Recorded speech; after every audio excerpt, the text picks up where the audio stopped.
used to work it. Should be good. Yeah. Let's see. On my mission back in the mid-90s.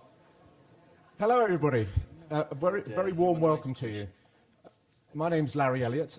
I'm the economics editor of the Guardian newspaper in London, and this is the Davos World Economic Forum open forum for members of the public. It's been going for 10 years. This is the 10th anniversary of the forum, and I'm really glad to see this hall absolutely jam-packed with people. And we're going to have, I hope, a stimulating discussion tonight about remodelling capitalism.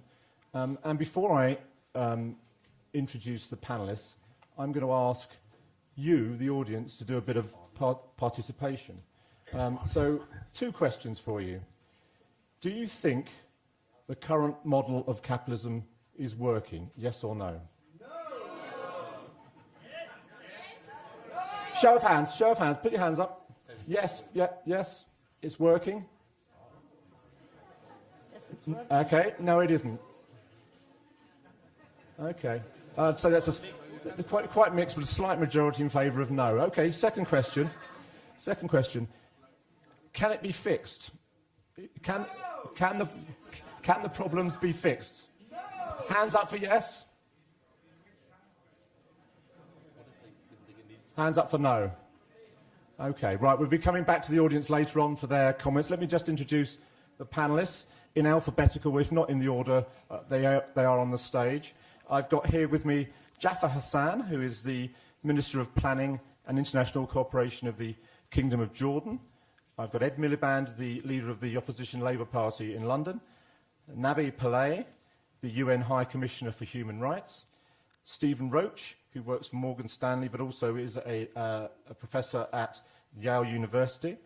Thomas Sedlacek, who is a lecturer at the Charles University in the Czech Republic, a former advisor to Václav Havel.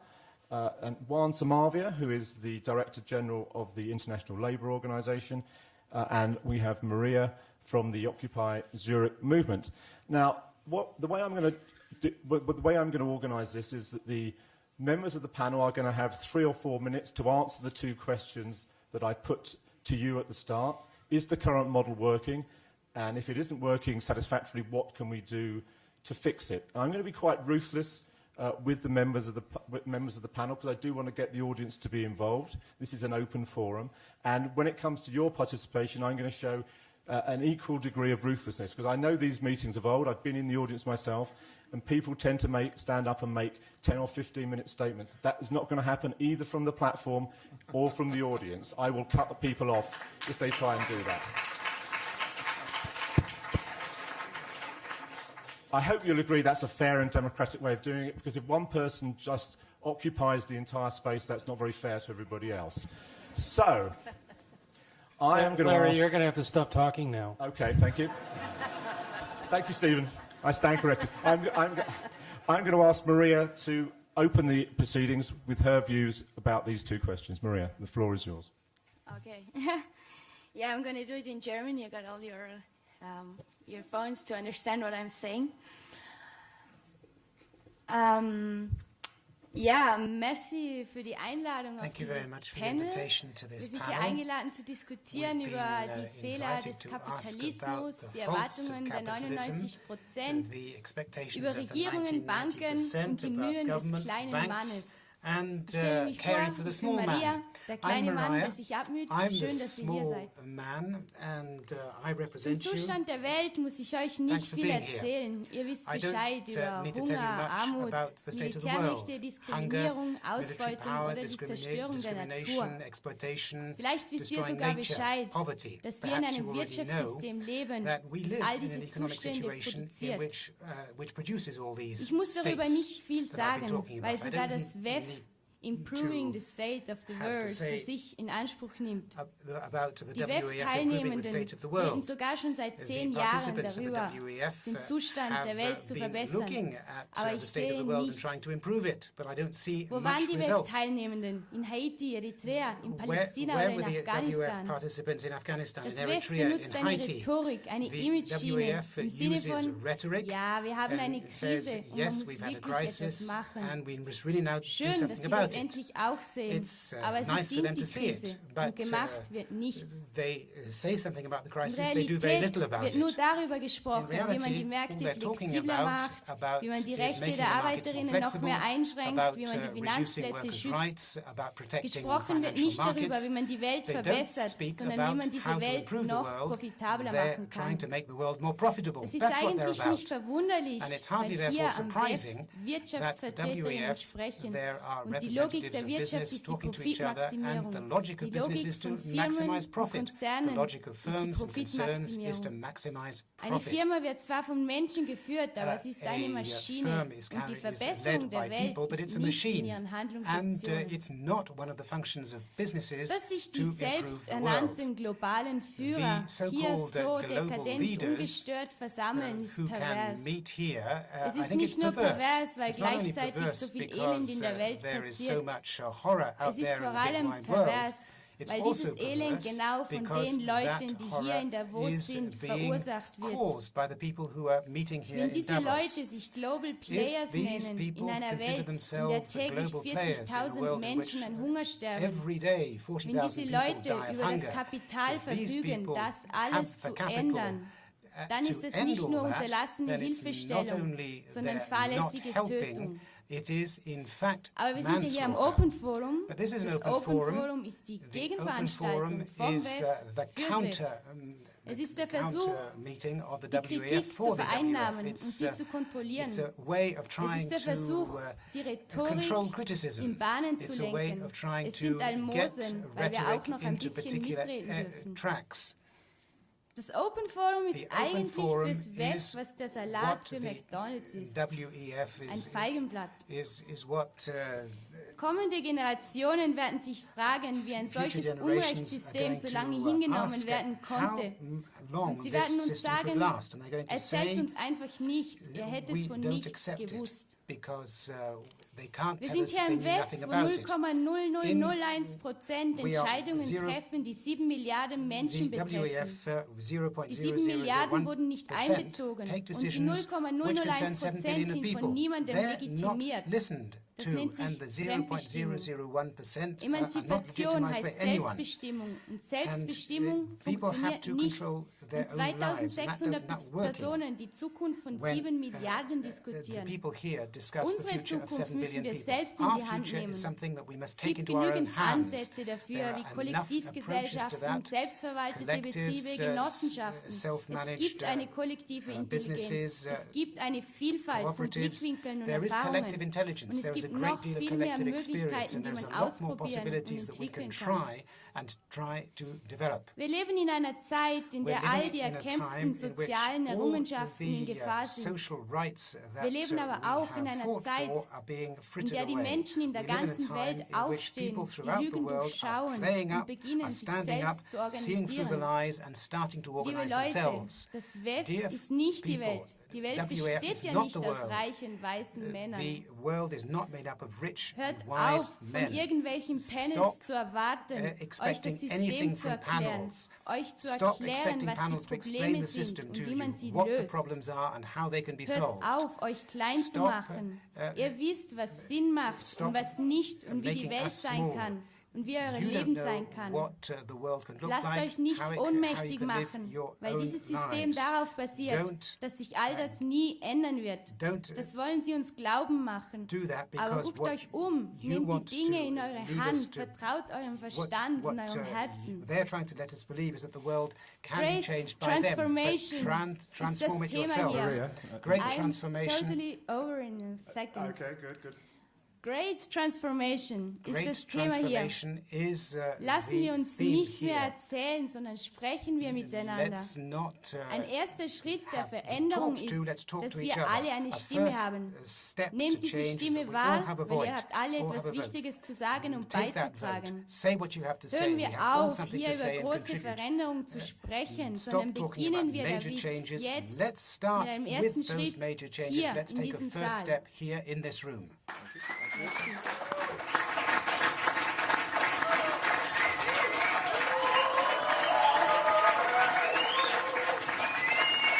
Thank you very much.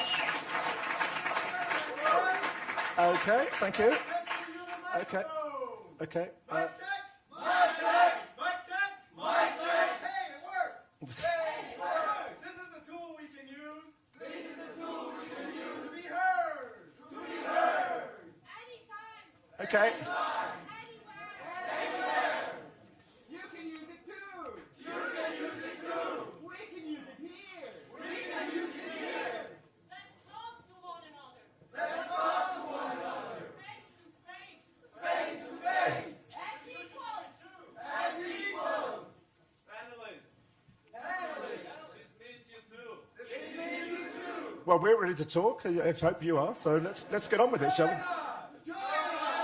Join us! Come on now! Join us! Come on now! Should we use the microphones as well? Oh, well, no, if there's space for how are we going to organise this? I mean,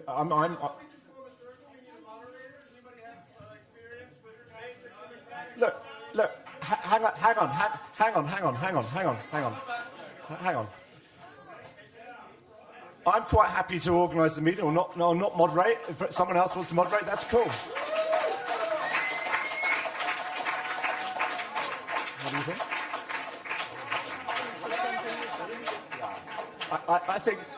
I think we should continue from here. No, it's not going to work. We could sit on the end. No, I think we're going to.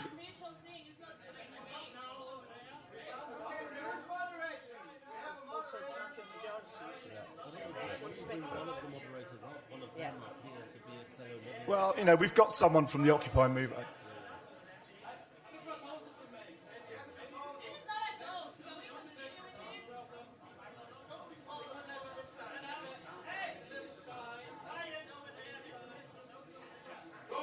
Yeah, there's a lady there.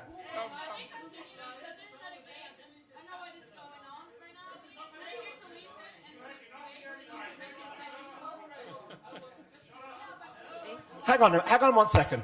Hang on 1 second. Look.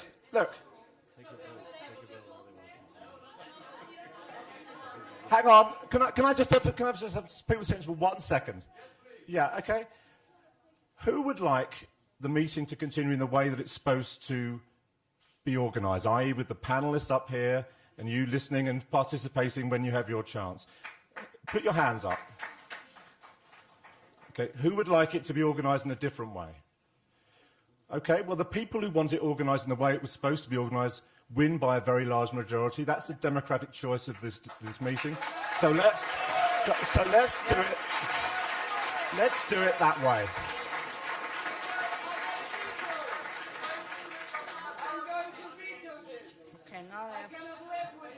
And well, in that case, you're being as undemocratic as the people you profess. Look, we've just taken a vote. It's been the democratic choice of the meeting, and that's the way we're going to do it. But this is supposed. This is supposed to be an open forum for the benefit of the people of Davos and the people of Switzerland. The people here want it to be organised in this way. We have to respect the views of the majority of the people. Otherwise, that's tyranny. That's not democracy. That's tyranny.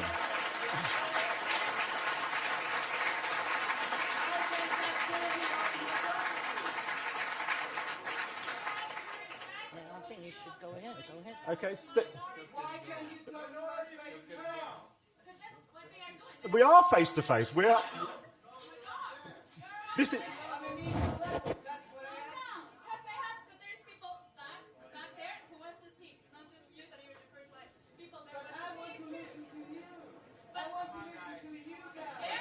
Okay. Yeah, Stephen, would you like to? What? Do you want to make a contribution? Look, we want to talk. Hello, can we talk? Yeah, you. We would love to talk to you and engage you, but if we spend the whole time fighting over who says what to anyone, then we will not have a dialogue. We will not get to the issues. We are extremely sympathetic to a lot of the problems that are gripping countries all over the world, capitalist and non-capitalist. There are big issues. None of us are thrilled with what's happened in the world over the last several years.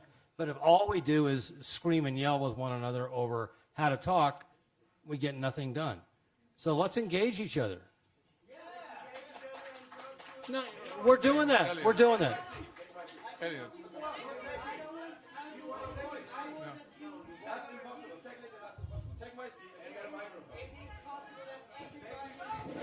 Elliot, give me the floor. Huh? Give me the floor. Do you want to talk? Okay, but you are being very disruptive, and most of the people here don't want to hear your disruption. They want to hear the issues.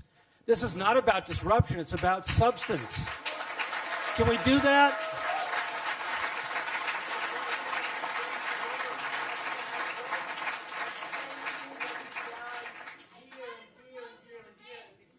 I can't hear you. I can't hear you.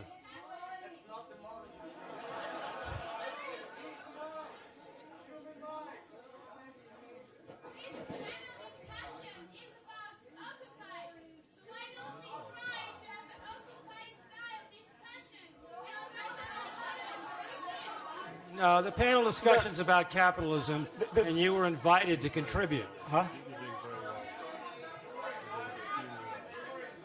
Look. Can I just say something? Okay. Look, we're already a quarter of an hour into this session. We can sit here for an hour and a half and just yell at each other and get nowhere, and some people can go home feeling very happy that they've disrupted the meeting and they'll feel very good about themselves. But the majority of people here, I think, want to discuss the substantive issues, which is something going wrong with the system? If so, what can we do to put it right? I think that's the bulk of the people here want to discuss those issues. We've got some good people up here, people who are very sympathetic to a lot of what the Occupy movement is talking about, and we can have a really genuinely fruitful discussion where we talk to each other and try and get dialogue going. But if we just have a meeting which is totally anarchic, where people just yell at each other and don't respect each other, then where is that going to get us? Really, I mean, we've got people. Ed Miliband on my right has made reforming and remodeling capitalism part of his real purpose as opposition leader. We've got Juan Samavia here, who this week talked about the need to create 600 million jobs in 10 years in a report from the ILO. We've got people from the United Nations, from Jordan. We've got people, Stephen Roach, who's a really, really top-notch economist. We've got Thomas Sedlacek. We've got people here who've got some real expertise. And, we can learn from you, but you can learn some things from them. And that's what dialogue is all about. It's talking to people, learning from people. But really, hang on one minute. But if we just interrupt each other and shout at each other and start with a fixed position that everybody on this panel has somehow starts with bad intentions, we really are not going to get anywhere. And I suggest that I will bring the audience into this discussion as much as I can. But let's listen to the people first on the panel, and then we'll throw it open. I don't see anything wrong with that, and I think the majority of people in this audience want it to go that way.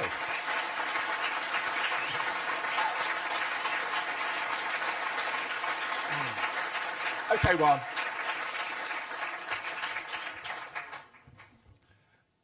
You may not think so because of my white beard, but I've been an activist all my life. And I know how to disrupt a meeting. You don't know how much. I fought a dictatorship in Chile. I was in exile. I came back before the dictatorship was over. I was in jail. I know what you can do in order to make things not happen, and I know that what we need to do is to make things happen. And this, I think, is what our discussion is about. But let me begin with one thing. I think that we have to think of what are the values that we share. And I think that everybody in this room shares one value, which is the respect for human dignity. And if there is a problem today, is that we've lost respect for the individual and for the person. In terms of markets, we have become human capital.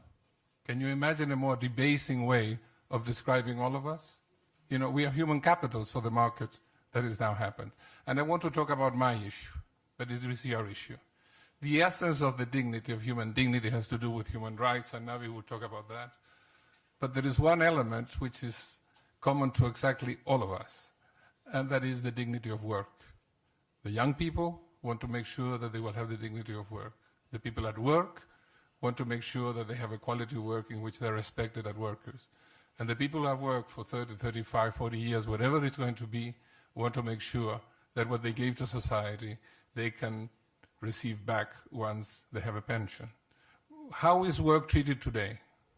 Work is a cost of production, and it has to be as low as possible in order to be competitive.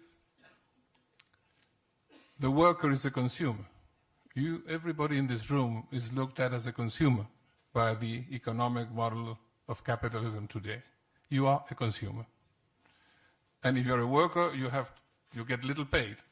So since you don't get well paid because productivity goes that way and salaries go this way, you get indebted. And you know that everybody in this room and throughout the world.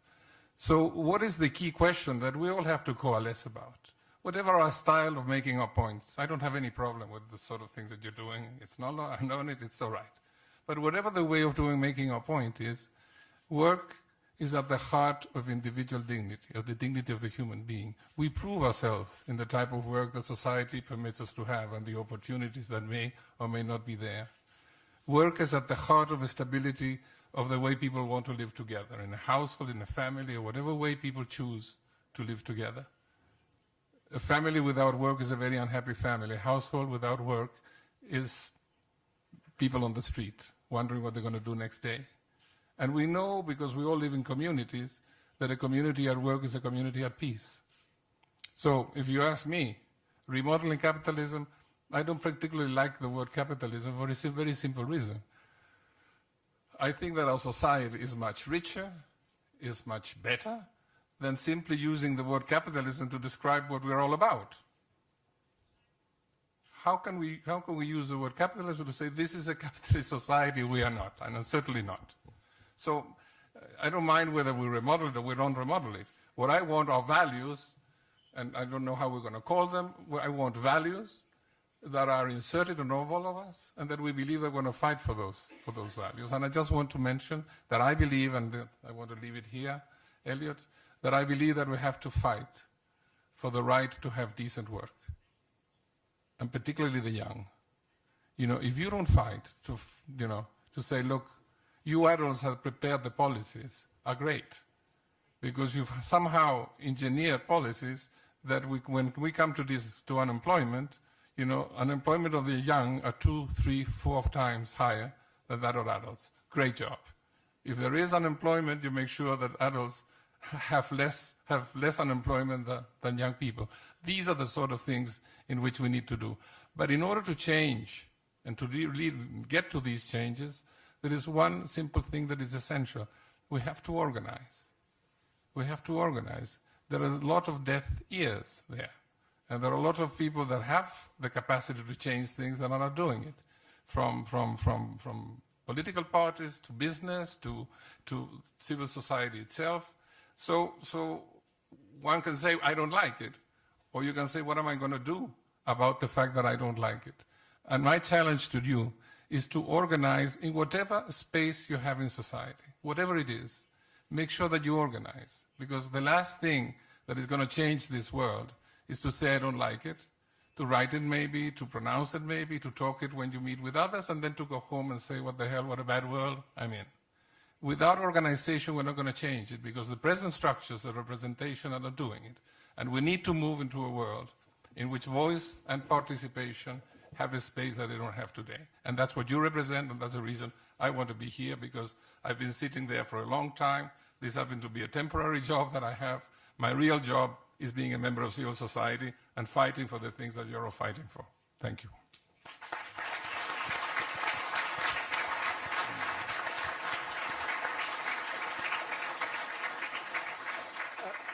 Jafar Hassan, one talked there a bit about young people, and young people are obviously very, very important in part of the world you come from. They've got a very young population, lots of unemployment. Give us your perspective on this. Well, 70% of Jordan is under 30, so that's a significant number. That's most of the country.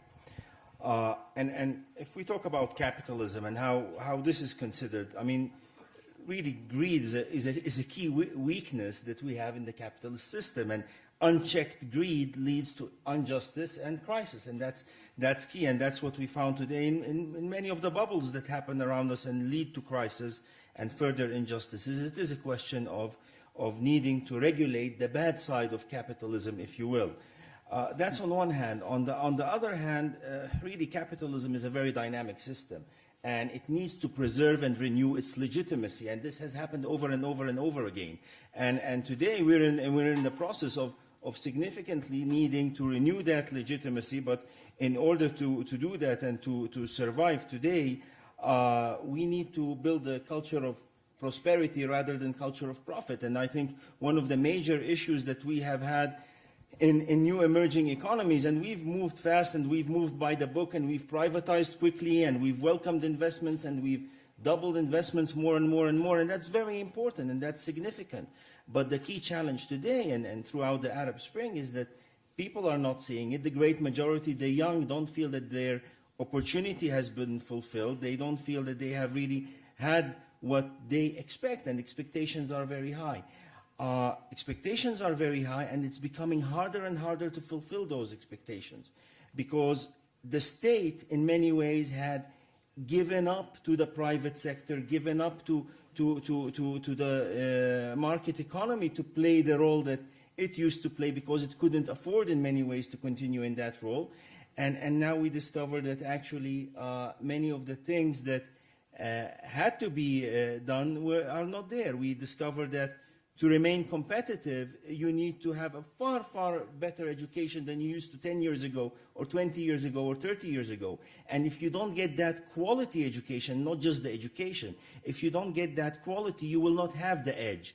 And if you're, if others in society go to private schools and private universities or study abroad and come back with those skills, you do not stand a chance in 10 or 20 or 30 years to go where they are going. And these are the key problems, these are the key issues that are basically expressed every day among the youth in the Arab Spring, and it is absolutely important to do them. The dilemma for us as governments is to do the inclusive growth part, to make sure that through efficient social policies we're able to maintain efficient market economies. But these social policies really have to be efficient because we cannot afford to have just social policies. So what one big change would you like to see? If you could change the current model in one way, what would it be? I think the 70% youth in Jordan have to be equipped to a knowledge-based economy. To do that, it's education. And it's not just quality education, it's education that's fully engaged and built into the sectors, into the factories. The faculties have to be into the factories. And majors have to build into sectors that are competitive. Otherwise, youth will not only have its dignity by not finding the opportunity, but will not be even able to have an income. And this is another key problem that's really a major issue. Okay, thank you. Ed Miliband. Well, look, Larry, thank you. First thing I'll say is it's always difficult when you're in a big historical moment to understand the moment that it represents. And I think the people in this audience have to understand the scale of this historical moment, because we are seeing a massive crisis, in my view, of a particular type of capitalism. A type of capitalism based on finance, a type of capitalism which has hugely unjust rewards, and a type of capitalism that has huge concentrations of unregulated private power. So my answer to your first question is the system is not working, and I think this system is in significant crisis. Why do I say that? Because I think that the system has produced effects that not just the people who camped outside St. Paul's Cathedral or here in Zurich or here in Davos or elsewhere are annoyed about, but that the vast majorities of our population make them think that this system is not working for them. So the first thing is the system is not working. Secondly, can it be fixed? I think you have to be completely honest about this. It depends what you mean by fixed. Because I think that capitalism is an incredibly creative system. It creates huge amounts of wealth, but it is also an incredibly destructive system, and it creates huge injustices. Now, personally, I think that we can fix the system, or at least make it far, far better than it is. And I think we know what the tools are to make it far better than it is. It is about a progressive tax system. It is about a much fairer distribution of wealth and income. It is about saying that these big concentrations of private power, particularly those concentrations of private power that are exploiting ordinary people, need to have much greater sense of regulation. And it is also about a system where finance is not a servant of itself, but is a servant of people and a servant of proper job creation. Let me just say one last thing, because I think this is a significant thing. And you know, the beginning of the meeting had people from Occupy obviously unhappy about the nature of the meeting. I think those people shouldn't underestimate the impact they have had on this debate, because I think that they have helped to move this debate and where this debate stands. Because I think it has brought into very sharp relief the sense that many, many people have that the system is not working for them, and it has forced the media to take more seriously than it would otherwise have done this agenda. But, and this is a very, very big but, the question for that movement, and the question for all of us who care about this, is can you turn expressions of anger into expressions of action? And I think we have actually a unique, this is go back to my original point, a unique historical moment to do that. And final thing I'll say, why do I say that? Because people from right and left are having to acknowledge this. You know, here in Davos, not exactly the World Economic Forum, not known for its great sense of humility about capitalism and about itself, is having to say, we too get this agenda. That is very significant, but it is an opportunity that has to be grasped, not an opportunity that should be allowed to slip away, because these historical moments can come, and then the moment can slip away, and it has to be seized. Thank you. Thank you.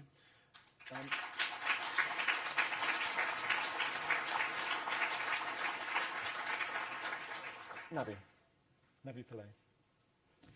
Well, Maria told you that she's a small man representing you. Let me tell you, I'm a big woman representing you. And I'm not surprised at all that there was a division in the House on the first question on capitalism, because the lines are surely blurred when communist systems are exporting billionaires and capitalist systems are importing food. The global economic food crisis and economic crisis, and the occupying Wall Street and street protests during the Arab Spring tells us that the age of economic impunity is over. More and more people are demanding greater accountability on the part of governments and on the part of international institutions and the private sector. Prior to the Arab Spring, financial institutions and development agencies described the economic progress in this region, particularly, for instance, on Tunis. They said excellent growth, they're providing employment for everyone, they're meeting their MDG goals. Where were they looking? Because that's not what the people on the street were saying. Here's the first Tunisian who set himself alight because he couldn't find a job. So there were all these ills, and this was the assessment that was being made. To me, the voices on the streets and the protests vindicates what we have always said, that you have to have a human rights-based approach. People must be the center of economic policies, whatever system you call it. That means delivering on civil and political rights, economic, social, and cultural rights. Where do I get this from? The Universal Declaration imposes an obligation under human rights law on all states as their core responsibilities in governance to ensure freedom from fear and freedom from want. Civil and political rights, economic, social, and cultural rights. And what people are demanding today is delivery of their rights. They are no longer prepared to trust invisible institutions or unaccountable institutions to guarantee their economic well-being. What they are asking for is participation in these processes. Now, all these standards that I'm quoting are what the member states created. States, all 193 states created these standards, so they are our standards, and they must be implemented. Are they not being implemented? How widespread is the acceptance of the actual, in the terms of the Universal Declaration of Human Rights? How many countries would you say, well, how big a part of the world doesn't actually apply those? Well, I'm looking at it globally, which is my mandate. Let me quote the statistics given by OECD, the Organization for Economic Cooperation and Development for Europe. They said that this year is the biggest gap between the rich and poor. So I don't see any delivery there on economic rights and well-being for the poor. I support the call for participation by all concerned, and particularly the marginalized, those with less economic status, women, children. They want to have a say in economic and political matters. And this is the wake-up call that we're receiving in 2011. And it can be done because businesses must be socially responsible and they must respect human rights. Thank you. Thank you very much. Stephen, you worked in Asia for a long time. Would this discussion be somewhat different, you think, if we were holding it in Shanghai rather than in Davos or Mumbai? I think that's a very important point, Larry. Is this working? Yeah, I think it is. Okay. I'm an economist, and yes, I spent the better part of my career working on Wall Street.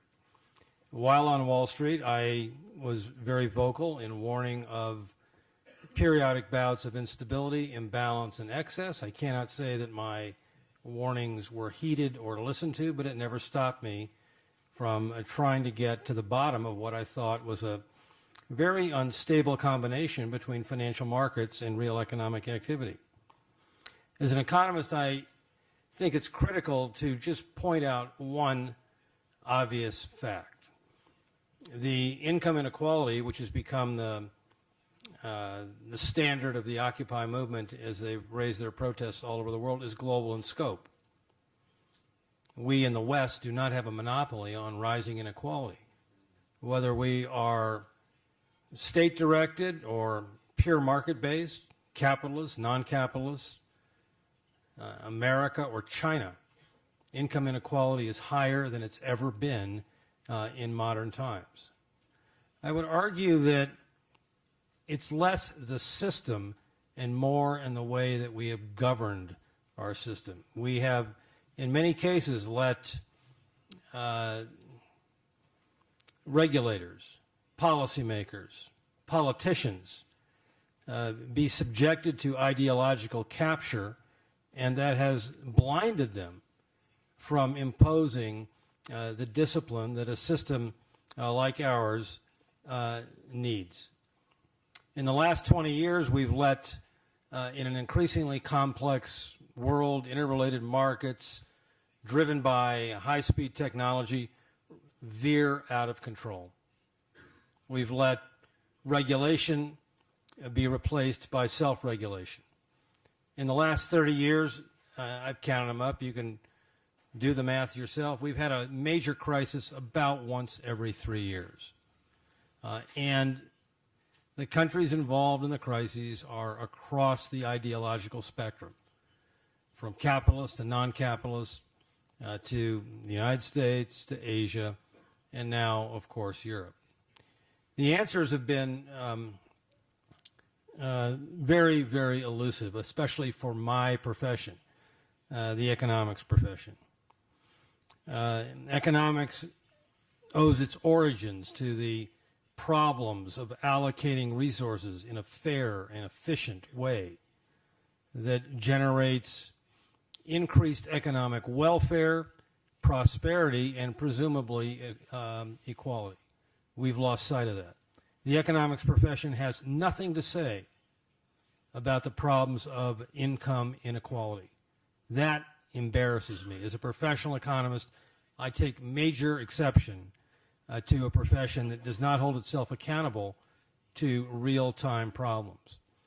What needs to be done, I'm not presumptuous enough to sit here and tell you that there are 5 things that need to be done. I myself was very much involved in the United States when I was in college, protesting against my own sense of inequity during the war in Vietnam and social problems that swept America during that period. So I definitely sympathize very much with the frustration and the isolation, the disenfranchisement, and especially the high levels of youth unemployment.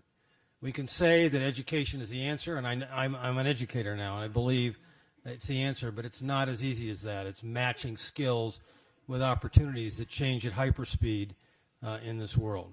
What I do believe most strongly in, though, is that we need better systems of governance to run our markets, our companies, our economies, our monetary policies, and our fiscal policies. We've dropped the ball, and we're still dropping it today. I spend a lot of my time talking to central bankers and fiscal authorities around the world. We've got deficits that are shooting up as high as they can go. We've got interest rates set by central banks at 0. They don't know what to do. They come up with new and creative policies. They call them quantitative easing.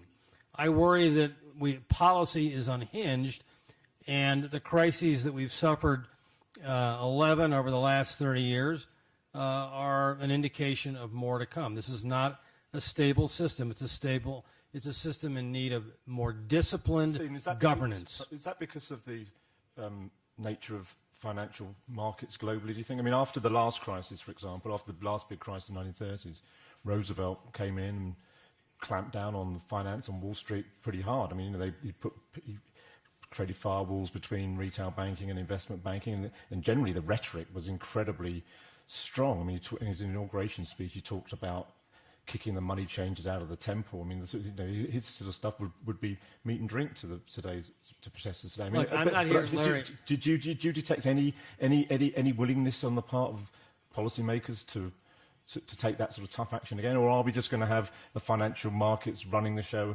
causing? No, their financial markets are sort of very much back on their heels. The pendulum of power has shifted dramatically away from market makers to market those who are individuals, citizens who are affected most by the markets. The point is that the pendulum of regulation swings over long periods of time, back and forth. And it usually takes an upheaval like this, a crisis like this, to change the value proposition that governs the way resources are allocated. And as Ed said, we are living in the middle of that right now. And what we don't know are what the new rules are that will provide a more equitable and a fair outcome. But we know that we need new rules. We know that self-regulation was not the right answer during a period of complexity, rapid technological change, and markets that were prone to excess. And that's a lesson that we need to learn. Okay, thank you. Thomas, you're going to... Well, I stepped down because I liked what Larry had to say, most of it, and I'm happy to give my 4 minutes to you, because we obviously don't have the answers. We all agree that there's something wrong in the kingdom, but we don't know what to do. And I come from a communist country, and let me tell you, communism did not work.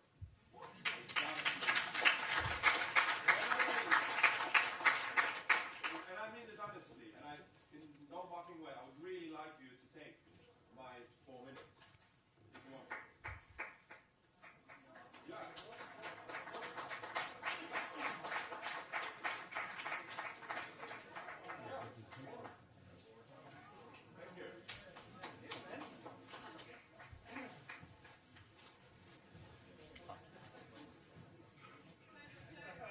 So, I'm Sedlacek. I'm also going to do it in German. You know German? Okay, yeah. 4 minutes, yeah? 4 minutes, okay. 4 minutes. Can somebody make like this? I will tell you. Don't worry about that. I'll tell you when your 4 minutes are up. Puh, okay, kleine Freestyle Rede 4 Minuten Zeit, habe ich mir schon immer vorgestellt, wie ist es, wenn ziemlich viele Leute einem zuhören, was würde ich sagen? Erstmal bin ich sehr enttäuscht, ganz ehrlich, wo ist das Problem? Wovor habt ihr Angst, euch selber irgendwie zu emanzipieren und nicht einfach diese gewohnte Form von Diskussion einfach so hinzunehmen und selber dazustehen, selber für eure Meinung einzutreten und zu hören, was andere Leute zu sagen haben. Wo genau seht ihr die Gefahren? Ist es einfach nur zu einfach, also viel zu einfach, Leuten zuzuhören, die wahrscheinlich seit Hunderten von Jahren, oder nein, Entschuldigung, seit 50 Jahren vielleicht im gleichen System immer und immer wieder die gleiche Schiene fahren, in einem Hamsterrad drehen. Sie würde ich, glaube ich, ausnehmen, Sie wahrscheinlich auch. Aber der Rest hier ist für mich sind Repräsentanten von einem System, das dermaßen gescheitert ist, dass ich von ihnen einfach nichts erwarte. Ich erwarte nicht von jemandem, der mir ein Problem schafft, dass er es mir auch lösen wird. Ich glaube, es war Einstein, der mal gesagt hat, wir sollten nicht dieselbe Art zu denken pflegen, um Probleme zu lösen, mit denen sie geschaffen wurden. Und genau das macht das Panel hier in meinen Augen. Es werden eigentlich nur Leute eingeladen, die nicht wirklich Querdenker sind, obwohl Sie zwei wahrscheinlich schon. Aber das ist auch nur reine Spekulation. Aber kommen wir zum wichtigen Punkt. Also warum denke ich, dass dieses System gescheitert ist? Es ist gescheitert schon lange zuvor. Ich glaube nicht, dass es erst jetzt absolut gescheitert ist. 2011 war eine neue Krise, 2008 die letzte. Und ich glaube, sie werden sich immer und immer wieder produzieren, in immer kürzeren Abständen, weil das Einzige, was die Elite schafft bei Krisenbewältigung, ist, neue Krisen vorzubereiten. Maria hat es sehr schön gesagt, 30.000, 40.000 Menschen sterben jeden Tag. Ich glaube, ich sage hier lieber verrecken jeden Tag an Hunger, an den direkten Folgen von Hunger. Und die Leute, die das Kapital dazu haben, um das zu bekämpfen, tun es nicht. Und ich glaube einfach, dass kommende Generationen werden uns anschauen, wie wir heute vielleicht auf Großeltern von uns, die im NS-Regime waren, und sagen, was soll das? Wie konntet ihr das hinnehmen? Wie konntet ihr einfach sagen, ja, ist halt so, sterben halt 40.000 Leute an Hunger und nicht, weil es zu wenig Essen gibt. Wir wissen ganz genau, das kann Frau Pilau, glaube ich, noch besser sagen, wir können mindestens 12 Milliarden Menschen ernähren mit dem, was wir heute produzieren. Also es ist nicht eine Frage von Ressourcen, sondern es ist eine Frage von reinen Zettel mit einer Zahl drauf. Und viele Leute haben diese Zettel nicht und das ist einfach ein Skandal, den ich persönlich nicht mehr hinnehmen kann. Ich werde weitere Panels stören. Ich persönlich werde meinen Großkindern nicht sagen, du war irgendwie nicht so wichtig. Ich habe das halt mal gedacht, passt ja. Ich persönlich habe ja auch nicht so ein Problem. Ich meine, ich bin in der Schweiz aufgewachsen. Sind wir schon? Are we done yet? No, I was about to ask you a question. I asked the other panelists a question. Thank you very much for your intervention. What one or two things would you do to sort out the problem? I mean,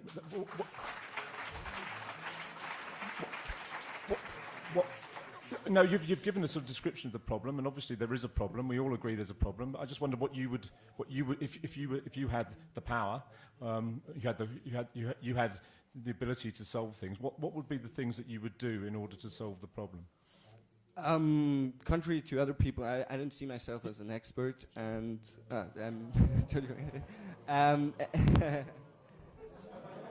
No. Tut mir sehr leid. Also ich habe natürlich. Ja, Entschuldigung. Right, what were you saying? Okay, ich habe natürlich habe ich meine Vorstellungen. Ich meine, ganz ehrlich, ich bin seit 24 Jahren auf der Welt und ich mache mir natürlich Gedanken, wie eine Gesellschaft funktionieren könnte, die nicht auf Ausbeutung und Hunger basiert. Ihr wollt hören, ihr wollt meine Stimme hören? You want to hear my voice. Also ich denke, dass Kommunismus, der Staatssozialismus ganz klar gescheitert ist. Trotzdem glaube ich zum Beispiel, dass die Auflösung von Privateigentum an Produktionsmitteln ganz klar irgendwie ein unüberweiglicher Schritt ist, den wir irgendwann gehen müssen und die sicherlich in Richtung von Kollektivisierung von Ressourcen, weil auf einem endlichen Planeten ein privatisiertes Ressourcensystem zu haben, das zudem noch auf ewigem Wachstum basiert, ist einfach nur Schwachsinn. Und ich glaube auch, dass wir viel mehr auf Bedarfswirtschaft gehen müssen, dass wir eine Wirtschaftsform wählen müssen, in der wir produzieren, für das wirklich an Bedürfnissen existiert und nicht einfach Bedürfnisse schaffen, so wie wir das heute machen. Wir haben einen zyklischen Konsum geschaffen, der es uns erlaubt, irgendwie alle 3 Monate irgendein iPod oder iPhone oder was auch immer zu produzieren, das nicht wirklich besser ist als das von vorher, aber es macht halt einfach in unserer heutigen Wirtschaftslogik macht es Sinn, jeden scheiß 3 Monate ein neues iPhone zu kreieren. Und ich glaube, dass wir können mit Produkten, mit Kleidung, wir können Dienstleistungen, können wir sehr, sehr gut auf Bedarf ausrichten. Okay. Which would be based on what people actually want. Excellent, thank you. Hang on a second. Stay.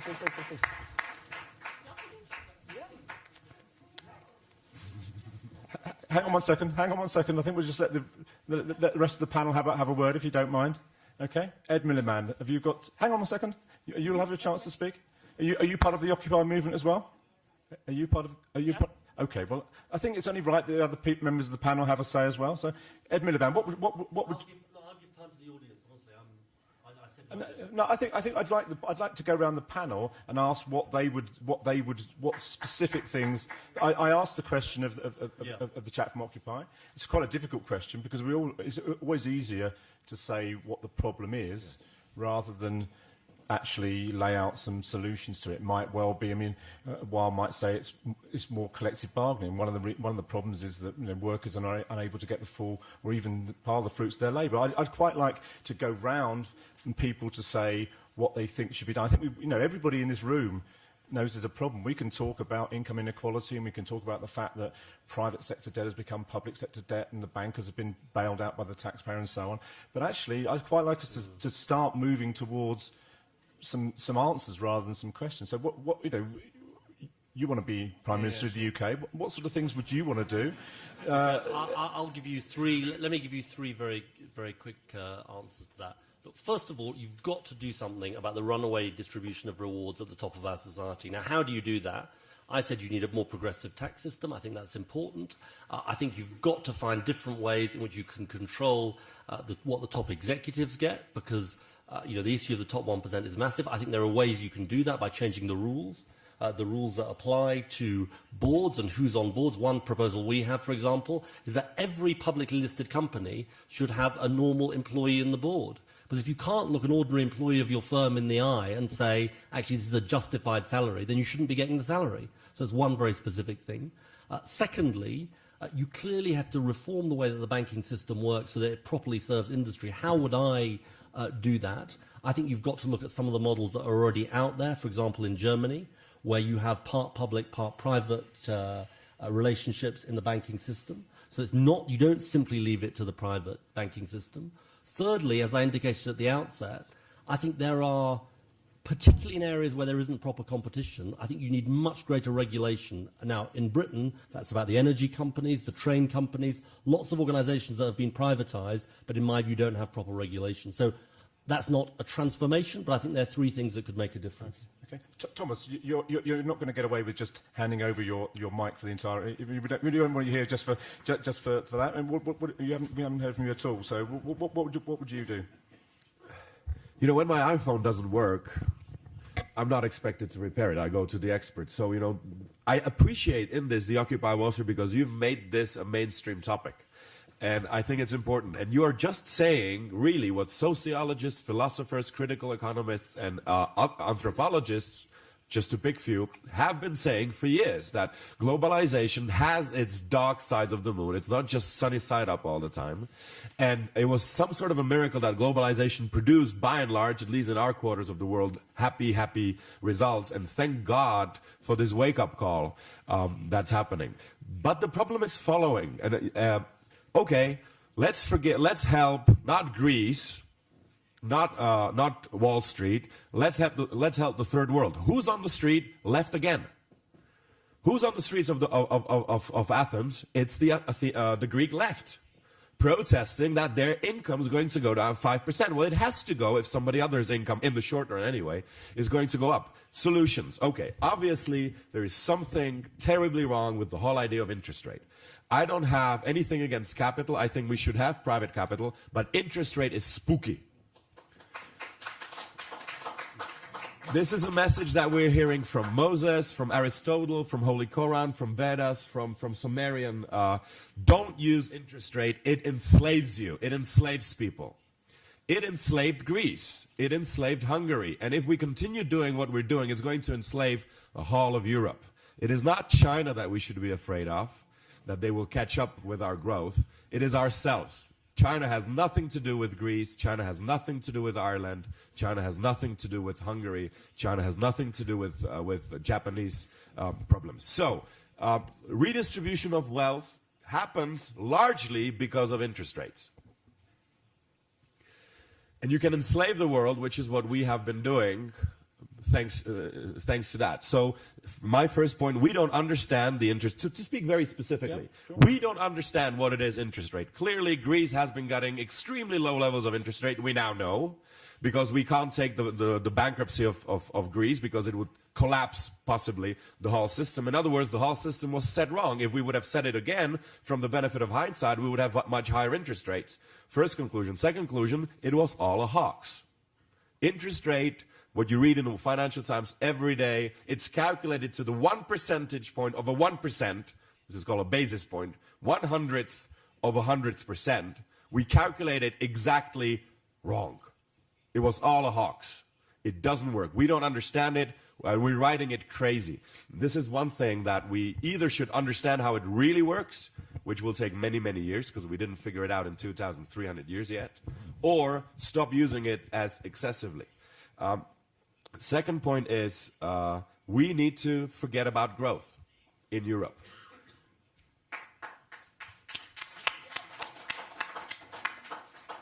We've been selling stability, we've been selling our humanity, and we've been buying growth at the expense of ourselves, our future, and others.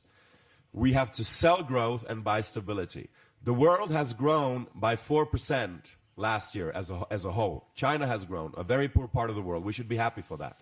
India has grown, a very poor part of the world. We should be happy for that. We didn't grow. We don't have to grow. We've been growing for many years. We've already been there. We've been efficient. We have been efficient. We've had low levels of unemployment. We've been there. We've done it. We have the T-shirt. We didn't do anything good with it. We didn't help the world. And we are obviously not fit to meddle with that. We should actually be happy with what we have, concentrate on the rest of the world, and deal with unemployment by working less. So the German model, Thursday, there is not enough demand for the shoes you're producing. Go home Thursday evening, decrease 20% of your pay. You have to take that pain and spend the weekend with being a hippie. Thank you. Excellent. Okay.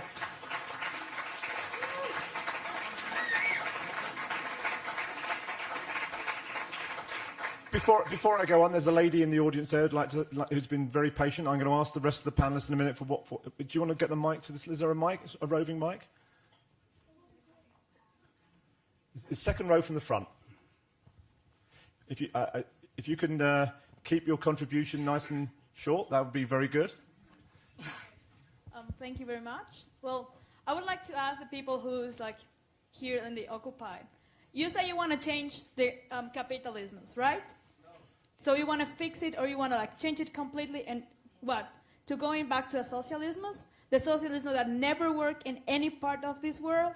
Because that's why I see you're totally against it, but for what? I'm just 18 years old girl, but where I come from, the socialism didn't work. I'm from Bolivia, if somebody knows where Bolivia is. It's in Latin America, okay? Yo sé. Yo sé. And you know, my country, I'm making here my exchange year.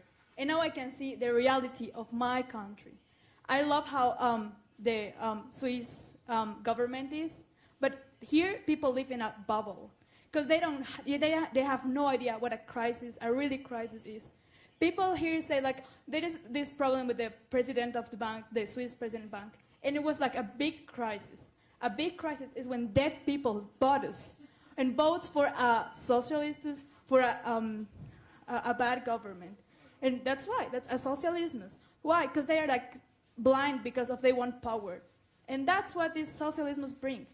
I was like listening to the guy there. And he said like, yeah, people can like with the capitalism buy like an iPhone every 3 months because these people work for it. And instead of I see like every day like protests like back home like. Yeah. Go on, carry on. I'm not stopping you. Carry on. Finish. Okay. I'm just saying. May I answer you? Hang on 1 second. I'll let her in a minute. Yeah. Okay. Carry on. Because these people, and instead of working for the people that they need, they're like making protests and stopping my whole country for that. And that's true. That's really true. And I think if we want to develop, like unfortunately my country is not the best because we have been managed in a bad way. But when it's like the capitalism, like okay, I'm gonna put like this example. In Cuba, the Havana, how is it now? There's like a socialism, and now how Cuba is. Can everybody, somebody of you have been in Cuba? Like, yeah, and it's a beautiful city. Havana is so beautiful. But have you ever seen the suburbs of that city? Yeah, have you seen how poor that is? You think that's fair? It's not fair. It's not fair at all. Why? Because people are so blind and like they want just power, and they want just that. Why? You can see Hong Kong is a capitalist city. And how big is that city comparing to Cuba? That's it. Excellent. Thank you very much indeed.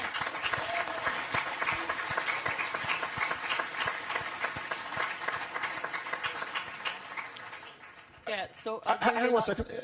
Could you just briefly reply? I mean, I'd quite like your views on what you think should be done. I mean, we're trying to get the panellists to say what the solution should be, and so you might want to... I'd like to talk about the solution too. Okay. That's why I'm up here. Okay, and it's the same thing I wanted to say to answer her. Do you want to do it in German or in English? In German. In German. Okay. Can you keep it nice and short, though, please? Yes, because we're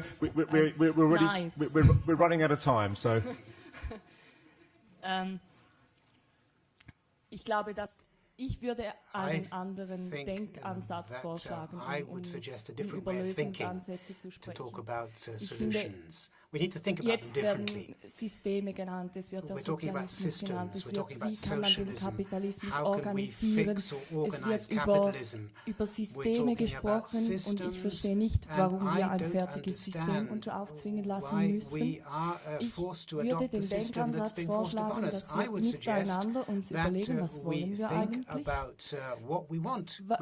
Wir brauchen eine Wirtschaft, wir müssen uns ernähren, wir brauchen Wärme, Menschen in Bolivien brauchen auch Wärme, wie kann man das fair verteilen, wie kann man das organisieren miteinander als Gesellschaft der ganzen Welt. Ich glaube nicht, dass wir schon so weit sind, dass wir darauf eine Antwort haben, aber ich glaube, dass wir dabei sind zu merken, dass es Menschen gibt, die mitreden möchten, die bisher nicht mitgeredet haben. Haven't had their voice heard. This was the message of the Occupy meeting. This was the message of the Arab Spring. People want to be heard. These movements have to einfach leben together hier. Es spielt keine Rolle, wie das politische Bewusstsein ist, aber dass man sich überlegt, was will ich eigentlich in meinem Leben und sich so organisiert und miteinander spricht.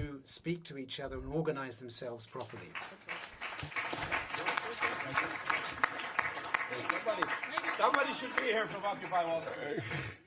Okay, thank you very much indeed for that. Let's start, Stephen, and come round. Stephen. Okay, solutions. I would offer just two simple things. Again, you know, I'm the dumb economist, so I'm going to say things that really bear on my area of expertise. I just want to pick up on one thing that Thomas said. growth versus stability, we cut too many corners going for growth for the sake of growth, and we ended up creating in many economies, in the developed world as well as in the developing world, periods of false prosperity that have come back to haunt us. So I think if we actually introduced stability mandates into the way in which fiscal and monetary and regulatory policies were set, we could build better safeguards into our system. We do not do that now, and there's been enormous pushback from the power structure to even talk explicitly about the concept of stability. So I would endorse that point. I think it's critically important. Secondly, it's been observed, and it's glaringly obvious all over the world, that one of the most serious problems is soaring levels of youth unemployment. And this needs to be addressed. We don't know the causes of it. It could be a number of things, but we do know that solutions come in education and in programs that directly employ the unemployed youth, the future of all of our economies. How do we afford it? I don't have any answers, but I would say that we could give serious contemplation to unwinding the excesses, especially in the United States, that we spend on military spending and divert that to supporting the unemployed youth of our world. Thank you. Thank you very much. Jafar. I'm going to ask Jafar and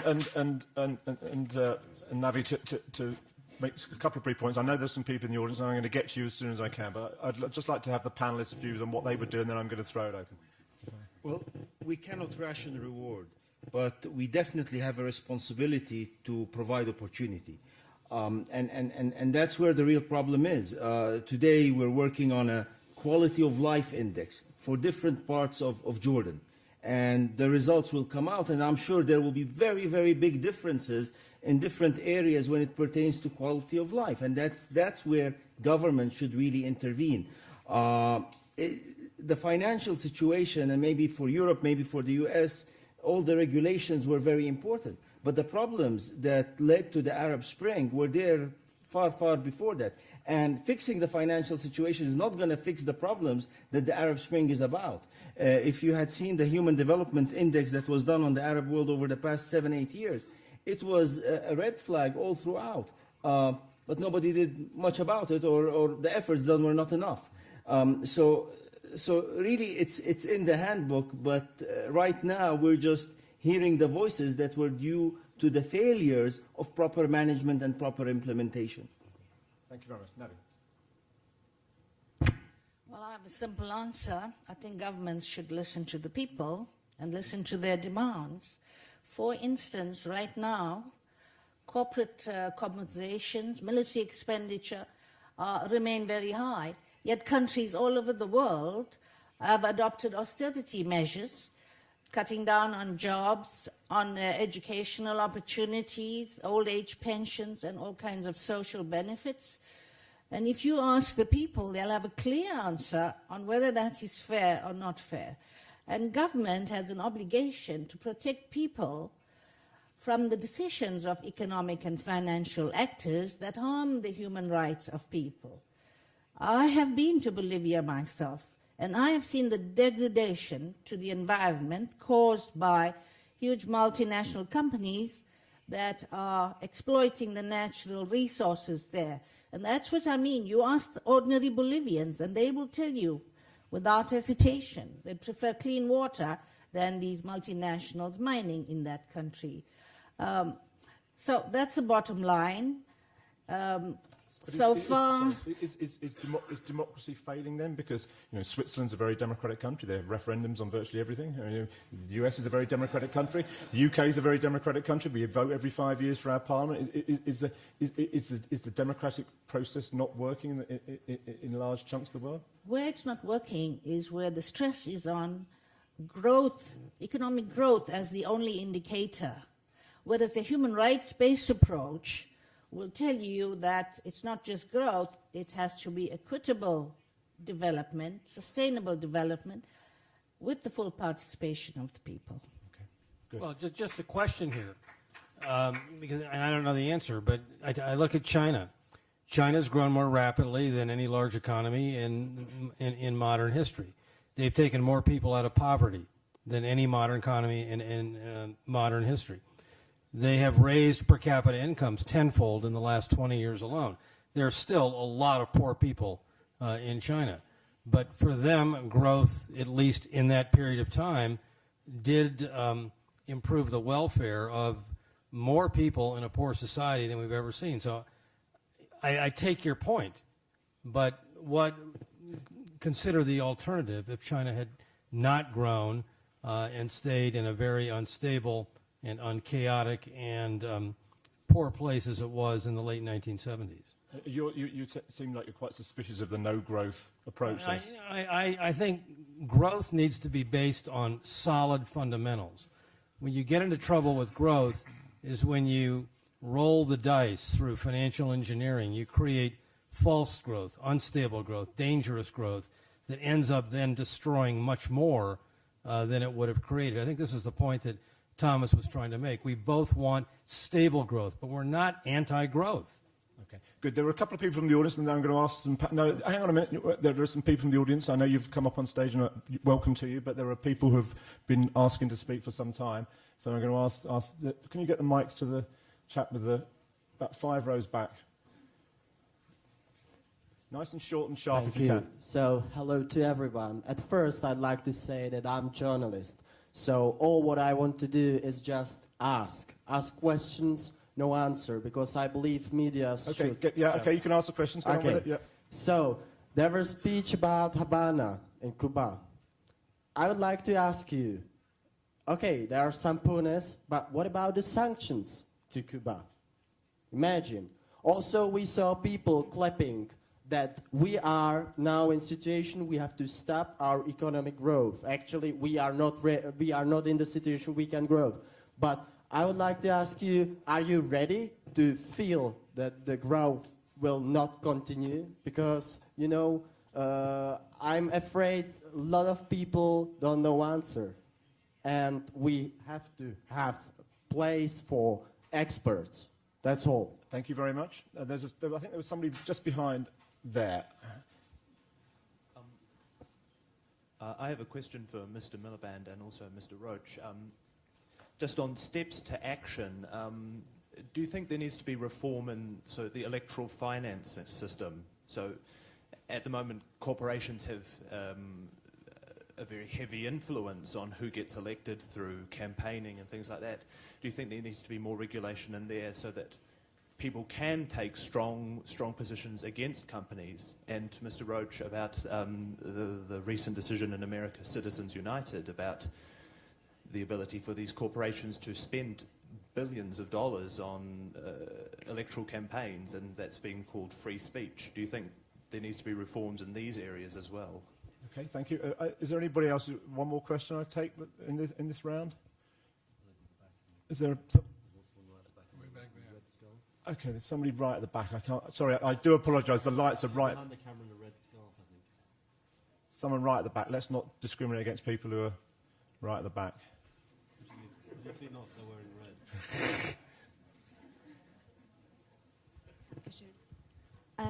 Ich möchte gerne meine Stimme an Maria richten. I'd like to talk to Maria. I was very happy to see someone on the stage who belongs to the Occupy movement. I was very happy to see a man from the people talk to you. But I'm a little disappointed that they blew their chance. They blew their opportunity. They didn't take the opportunity to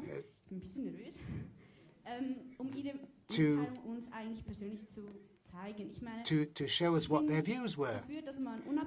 I'm quite happy to change the system. I think it's quite good that we should work together, but I think we should show respect.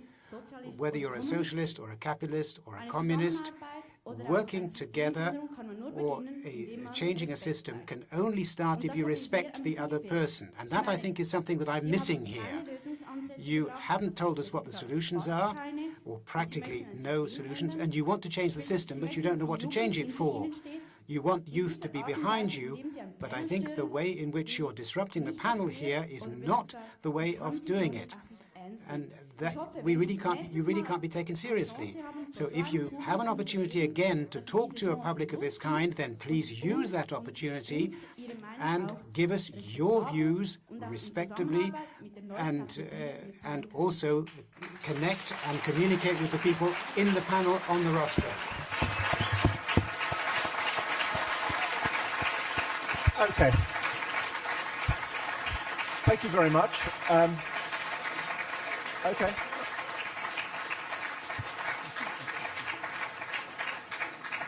Can I ask Ed and Stephen to answer the specific question that was put to them, the one about campaign finance? I mean, what do you think? Yeah, I mean, the answer to the question is yes. I think there does need to be campaign finance reform, both in Britain and the United States. I think that would make a difference.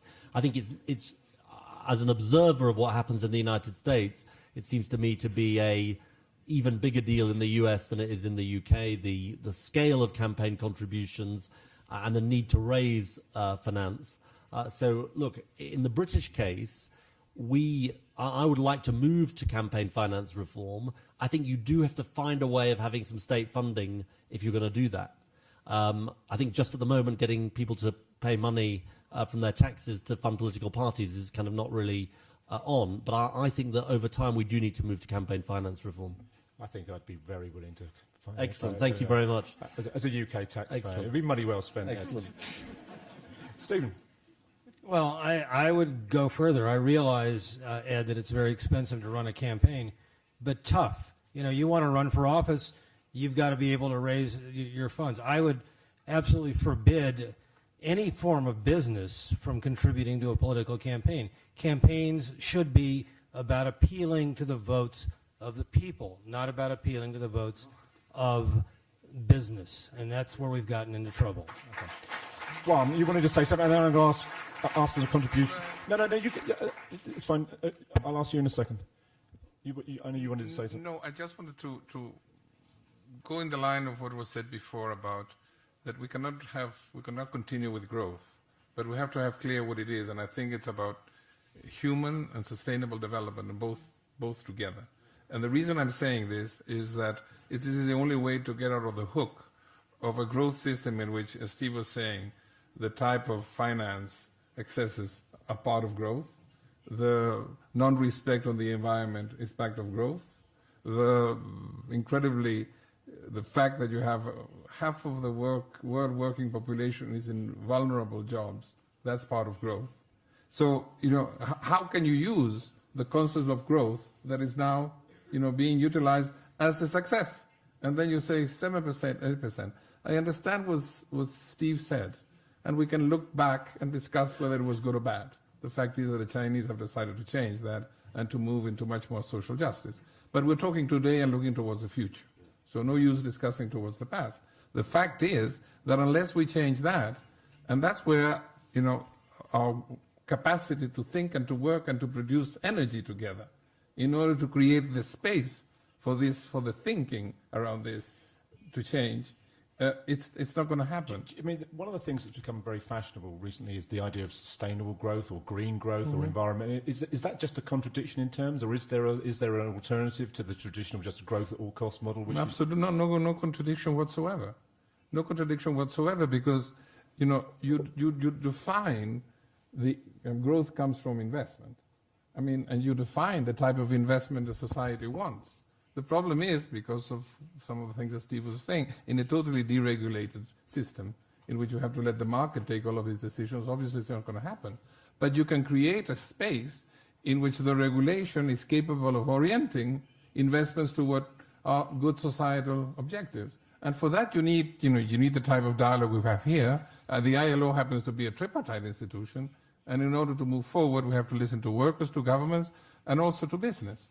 I happen today to believe that there is too much importance given to multinational companies and to large companies who define the policies, and extremely little to the only ones that are going to create the jobs that the young people around the room are going to be able to have access to in the future, which are the small and middle enterprises.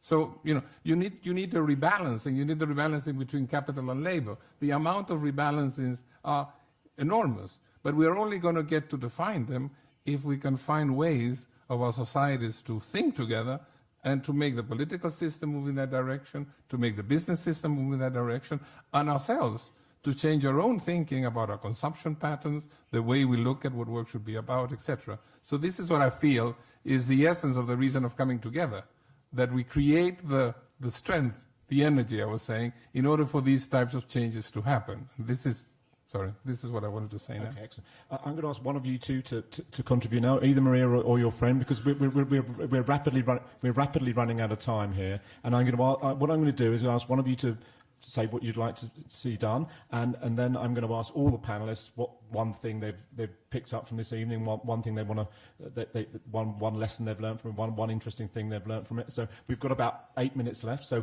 if I let both of you speak, we're going to run out of time. So when I go around the panel again, I'll ask you for your one thing that you want to take away from this meeting. So one of you must choose who you want to.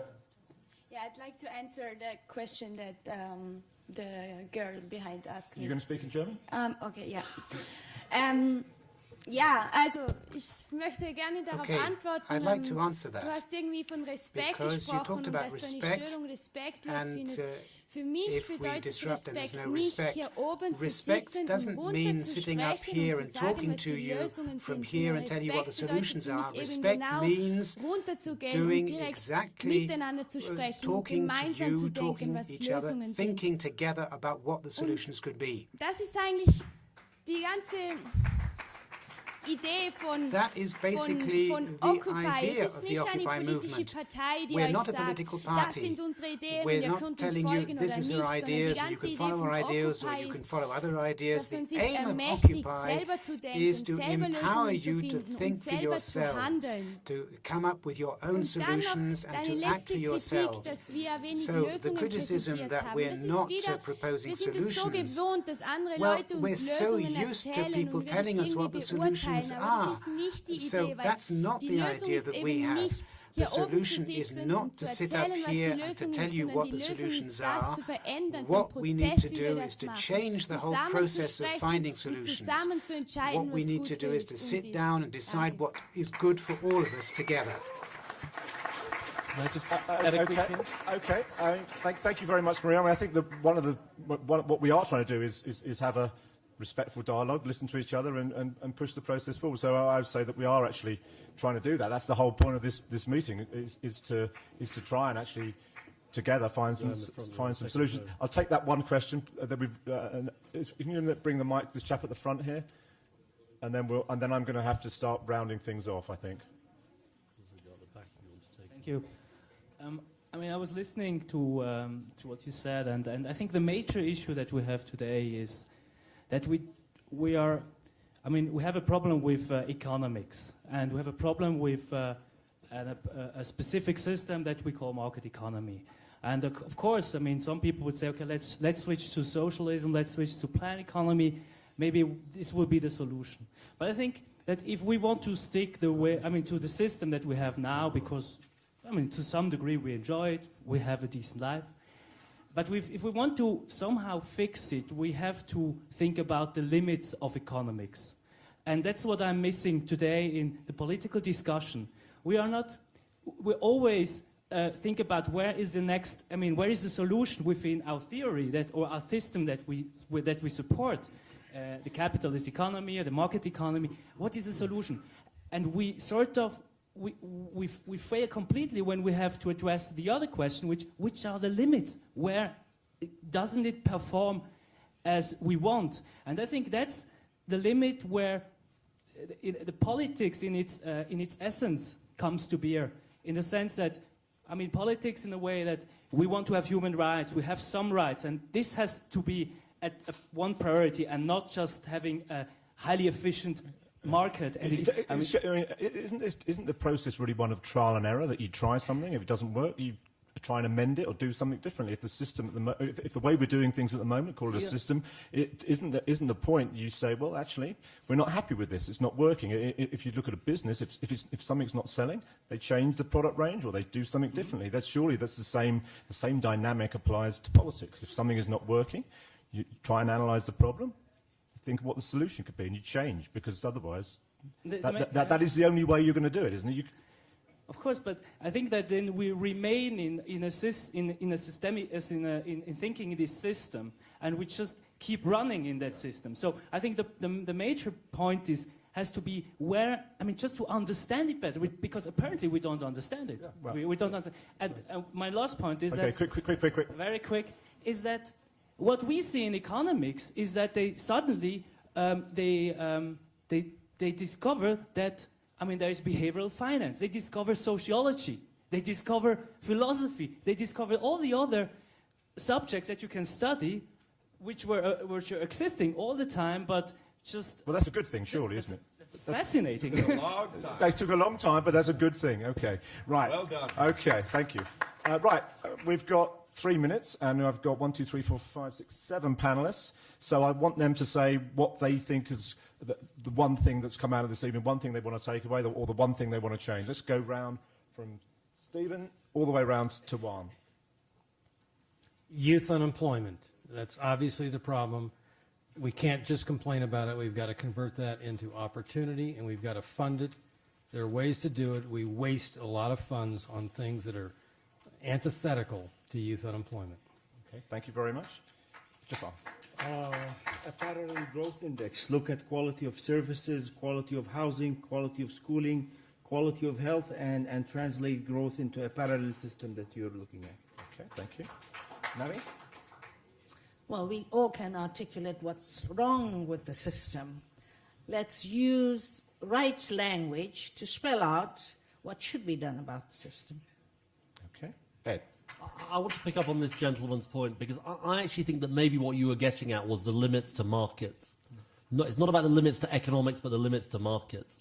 And look, the most important thing I take out of what you say, and the most important thing we've got to do, is establish that there are limits to markets. Limits to markets in terms of the way we provide healthcare and education and pensions, and limits to markets in the way that markets work so they have proper regulation. And what is the answer? What provides the limits to markets is democracy. That is the thing, and that is what has been lost over the last 30 years, and that is what has to be regained. Okay. Thomas?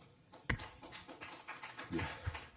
I think we're lying here to ourselves using the very tool which is called language, linguistics. We have this thing that the mantra that we repeat, which means we must grow, otherwise, shorten it up, we collapse, we cease being Europeans. We need to be bribed by at least 3% of new money so that we don't smash each other's heads. This is what you read in the newspaper. This is not true. We don't have to grow. What it means, the sentence, we must grow, it simply means we want to be richer. That's the only thing it means. And that's the problem. We want to be richer. We are filthy rich already. So, if you want the others... Anyway, I already said that. So, okay. So here we are trying to look for capitalism with a human face. I come from a communist country. We tried to do this communist perestroika to find communism with human face. It failed. Let's hope that the system that relies on innovation will be ready to innovate itself, and that we will be able to find soul for this body that got out of control. Because when you separate the body from the soul, from the intent, from the heart, you get a zombie. Yeah. Thomas? So we need to return the soul into the economics, so we don't need the government to repair it. We don't need the NGOs to repair it. It would be wonderful if we could actually incorporate the values within the prices itself. Okay. So let's hope for capitalism with human face. Okay. Sorry, I don't know your name, but please speak and be quite... We're already at time. I would encourage to start talking about the real issues, like to profit from someone equals having an interest rate, equals having growth, and equals having growing debts. These relations are not so much talked about. It's not so much talked about what money actually is, who is creating money, and who is creating money. It's not talked about that. If we talk about capitalism in crisis, we should talk about capitalism itself. We didn't talk about capitalism a lot. We always contrasted two subjects which are very abstract without looking into them. We should also look into the concept of work, as you started somehow talking about in the beginning. Dignity of work does not mean to be employed. Employed means I work for someone else. We should start working for ourselves, for the things we really want. Okay. That means one phrase. That means all the people in the world would like to contribute to this human race, to this planet. They would like to do something.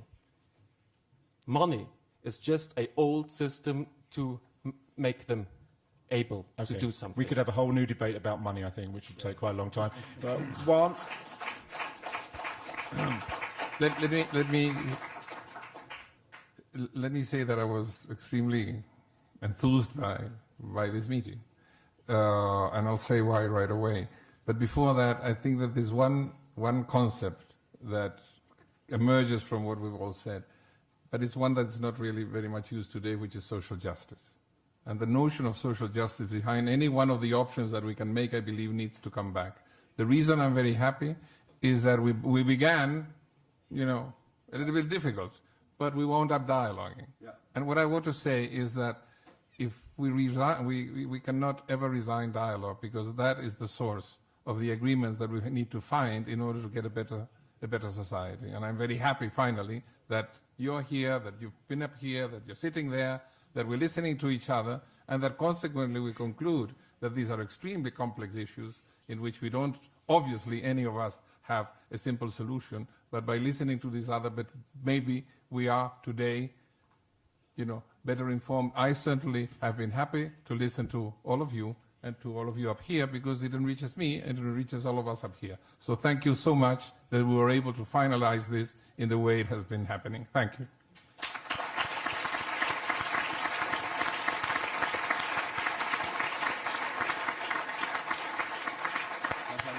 Okay, it just leaves me to say thank you very much to all the panelists on the panel, the people who've come up to participate as well, and to you, the audience, for being here tonight. I think it's been a really fascinating hour and a half. We've actually had a really good dialogue and come up with some serious suggestions for how we can actually improve the state of the world, and that's what this is all about. Thank you all very much indeed. Have a safe night.